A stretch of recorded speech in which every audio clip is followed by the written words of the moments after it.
Nous allons passer à la dernière série de calques de réglage. Ce sont les calques de réglage particuliers qu'on appelle.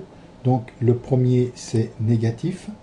Négatif, eh ben, le dit par son nom, hein, ça vous met votre image en négatif.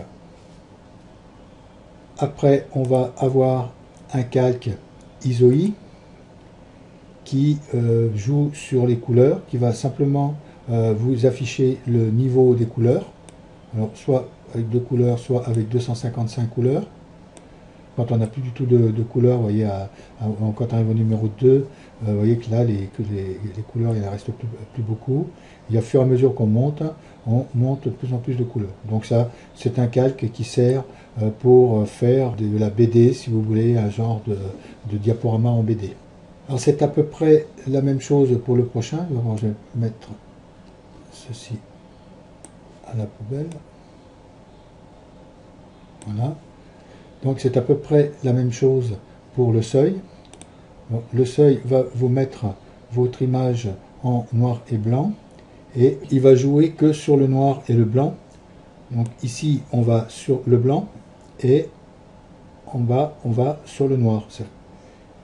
Et il joue vraiment que sur le seuil. Donc on arrive ici d'ailleurs même, vous voyez, au seuil du noir, hein, qu'on voit presque plus, et on arrive là au seuil du blanc de l'autre côté. Donc ce seuil va vous permettre de faire aussi pareil des images pour faire de la BD, pour faire genre de dessin crayonné, vous pouvez aussi vous en servir. Et il ne sert pas beaucoup pour la photo, voilà ce qu'il y avait dit sur le seuil. Alors nous allons passer à la correction sélective. La correction sélective va là par contre plus vous servir pour corriger vos photos. C'est une correction que vous pouvez faire sur chaque couleur. Alors, par exemple là nous sommes sur la couleur rouge. Bon, je vais prendre la couleur jaune. Alors, vous avez toutes ces couleurs, toutes les couleurs, hein, les couleurs primaires, rouge, jaune, vert, cyan, bleu, magenta, blanc, gris et noir, qui ne sont pas des couleurs primaires, mais qui sont comprises dans les couleurs nécessaires pour la correction des images. Je peux tirer sur le jaune et on peut donner plus ou moins là on joue uniquement sur la couleur jaune ici, hein. On peut donner plus ou moins à ce jaune de résultats. Donc là on peut avoir jaune, le jaune on va carrément le mettre comme ça, le cyan on va le tirer, donc vous voyez que notre jaune là il est venu complètement un peu à jaune crème, le magenta on va le remettre un petit peu là, là, et puis le noir, alors vous avez la couleur relative ou la couleur absolue. Alors dans la couleur relative, ça fait la relation entre les couleurs, et la couleur absolue, là vous êtes complètement dans le jaune. Alors là vous voyez votre jaune qui est venu complètement magenta, hein. On peut rediminuer, voilà. Là on redevient un tout petit peu, hein, sur le jaune. Comme ça vous pouvez jouer avec chaque couleur comme ça, hein, de votre photo. Après vous pouvez aussi jouer sur la lumière en la rendant plus ou moins lumineuse ou plus ou moins foncée. Voilà pour ce qui est du réglage correction sélective. Donc nous allons passer avec le dernier calque de réglage qui est la courbe de transfert en dégradé.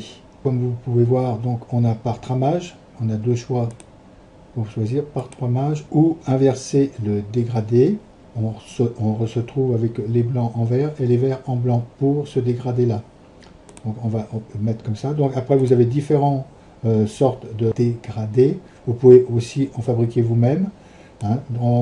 Vous avez toute une série ici que vous pouvez rajouter. Bon, les derniers qui sont là, je l'ai pris, c'est le virage photographique. On peut s'en servir pour virer un ciel, par exemple, sur une photo. Bon, sur cette photo-là, ça va être un petit peu plus difficile à réaliser, mais sur un ciel, on peut arriver à faire un ciel un peu jaune et rouge, hein, suivant le dégradé qu'on va mettre. Donc vous avez toutes ces séries-là, la série métaux qui est ici, que j'avais rajouté moi, donc vous pouvez rajouter aussi ces dégradés si vous voulez dans la liste. Alors donc il suffit que quand vous choisissez un dégradé, ben, voilà l'effet du dégradé que ça vous fait. Vous pouvez aussi changer, du moins mettre un bleu, voilà. Hein. C'est un calque qui sert pour vraiment aller plus loin dans une photo. Moi, je m'en suis servi quelquefois, surtout pour les ciels, parce que sur le ciel, ça rend pas mal. Mais là, sur une palette comme ça, c'est un peu difficile. Je vais, si vous voulez, essayer de chercher une photo avec un ciel dessus. Là, j'ai pas de ciel vraiment. Si, bah là, j'ai un ciel, voilà, donc on va ouvrir celle-ci. On va voir que ça va donner autre chose sur un ciel. Donc, on va reprendre notre dégradé ici. Donc là, on est tout en vert, ça va vraiment pas. Mais voilà ce qu'on peut réaliser. Hein, ou le faire comme ça. Sur un ciel, on peut vraiment changer l'aspect du ciel, hein, qui est pas trop mal. Alors maintenant, sur le masque de fusion, on peut aussi, par rapport ici, après on peut aller sur la densité, on peut régler la densité, ou sur le contour progressif, on peut réduire le contour. Ou jouer aussi sur les plages de couleurs. En tolérance, on va jouer plus ou moins sur la plage de couleurs. Et ça, c'est en allant sur le masque. Hein. Alors, et en retournant sur la photo, vous voyez qu'on a changé un peu notre tramage qui est ici. Et ben voilà, nous avons fait le tour des calques de réglage. Je vous dis à bientôt sur Photo GLR pour d'autres tutoriels.